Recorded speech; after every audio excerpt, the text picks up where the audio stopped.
You know, we've all seen the story of Ricky over the last several years, right? You know, you won Am Worlds, right? Yep, 2010 I won Junior Am Worlds. Junior Am Worlds, and you've kind of been coming up on the scene. I don't know if you remember, you beat me at the match play championships in like 2011 or something, yeah. And I was like, everybody's like, oh, this kid's great. And I was like, oh, he's a kid. I'm going to kick his butt. Yeah, exactly. Okay, so, you know, I'm not bitter or anything, but, you know, your tires might be slashed is all I'm saying. That's, you know, so we've kind of seen the growth over the last several years, and everybody's kind of got this picture in their head of who Ricky is. You know, this kind of cold-blooded, ice in his veins.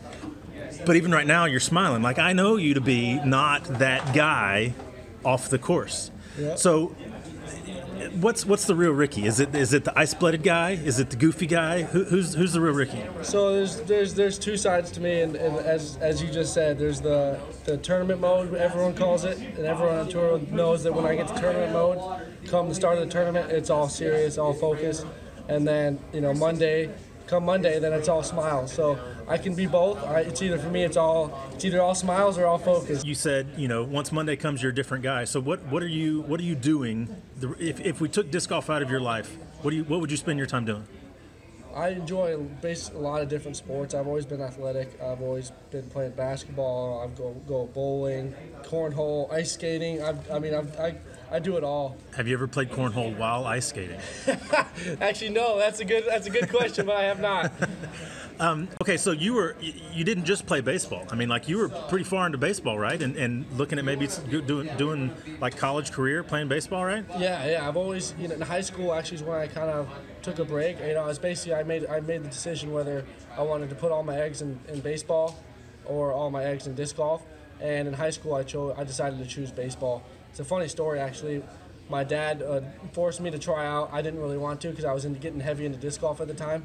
And so I actually ended up going to tryouts in baseball, and I actually ended up butchering it on purpose. I started, like, bobbling ground balls. I always played shortstop, making bad throws to first, and just so I didn't make the team, so that way I had more time to play disc golf.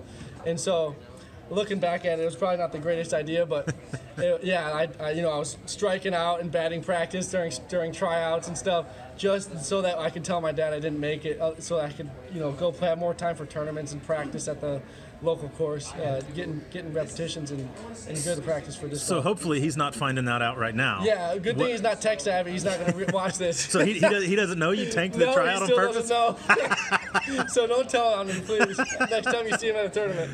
Do you enjoy giving the lessons? Some people, if you know, ask Michael Jordan, how are you good at basketball? He's like, well, you just throw it in the basket. You just jump and dunk on people, right? Like, are you able to translate your skills to tell somebody that doesn't know very much about disc golf, or do you find that you're able to communicate that well?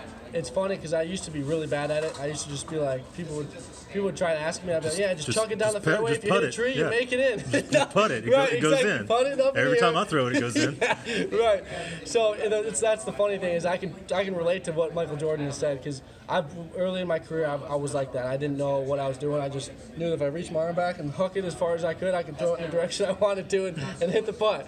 No, but yeah. So there's always the joke on tour right now that, yeah, you just hum it down the fairway, and if you hit a tree, you make the longer putt. If you don't hit a tree, you're parked. Yeah. Speaking of your mechanics, was the Raptor legs, was that thought out? Did that happen organically?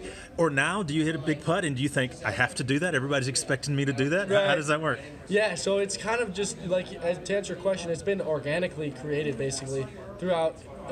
I think the first time I did it was actually at the Masters Cup a couple years back.